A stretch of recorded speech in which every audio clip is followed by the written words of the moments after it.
พี่น้องทั้งฟังลาวฟังไทยกับต่างประเทศทุกคนเนาะอันวันนี้ห้าว่าพิเศษจ้ะอันนี้เขาห้าเนาะทุกคนเนาะขอโทษทุกคนเปิดนี่เลยเนาะอันนี้ก็คือเขาของเฮาเป็นไปวางแรกทุกคนแต่ว่าเย็นเลยไปโดนเนาะเขายังเป็นคนเนาะมีแต่เขากับเขาเนาะข่าวดอกอัญชันจ้ะก็คือเฮาขันอาหารดอกอัญชันเนาะมาใส่กับเราทุกคนแรกก็เลยไปชี้นี่แต่ก็คือจะมากินกันยำเพื่อคนตกพักบุ้งเลยกะพัก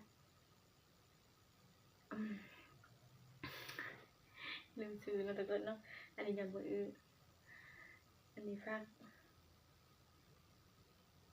ยังไงทุกคนมันปังทุกคนเอ้ยลืมนี่เนาะหลดเนาะฟักปังทุกคนแล้วก็ยังมือเนาะแล้วก็พักบุ้งจ้ะบอกอะไรอย่างเพื่อนเนาะก็อาจจะกินไปทุกคนคนไหนก็แชร์ก็ตามยายเด้อจ้ะเป็นกำลังใจให้ยายเด้อทาง3 ของทางเนาะเฟซบุ๊กกะยาคำมันเฟซกะยาแฟนเฟซจ้าละกะยูทูบยาไปกินเพื่อนคนนะบอกอะไรอย่างจ้ะกินเลยหลายทุกคนเนาะเปลี่ยนก็คือสาเหตุมันอันนี้เขาเฮากะครั้งแรกในชีวิตเลยทุกคนก็คือแบบบ่เคยเห็นจักเทื่อเนาะลองเห็นเบิ่งอันนี้ก็จะเป็นทุกคนบำรุง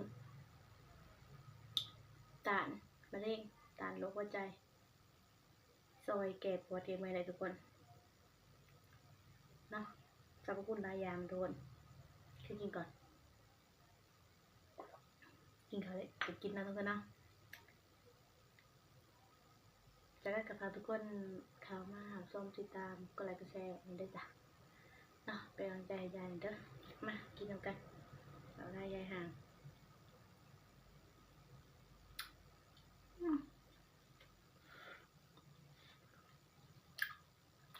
ค่ะทุกคน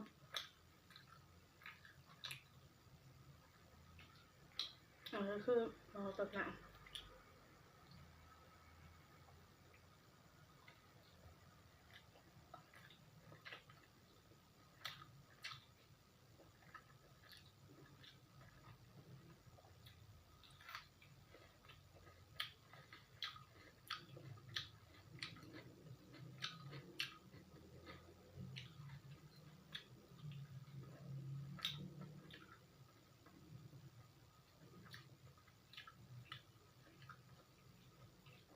เราเอาสั้นมาไล่ไว้นั่นทุกคนแต่เราเอาสั้นไล่เนาะจี้เค็มกว่านี้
สีคืองามมันทุกคนนะถ้าทำไม่สีแบบนี้ก็จะดีนะทุกคนแต่มันบ่มีเนาะ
เบิดนะทุกคน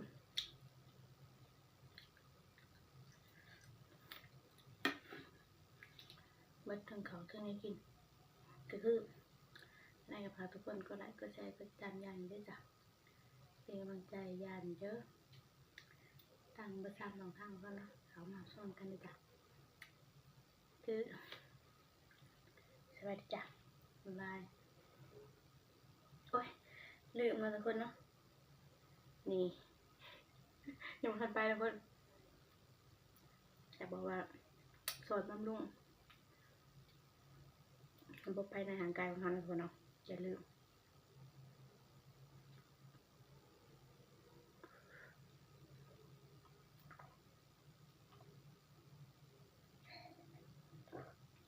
อย่าบอกว่ากินทุกวันยิ่งดีทุกคนน้ำร้อนฉันเนาะวันนี้ไปแล้ว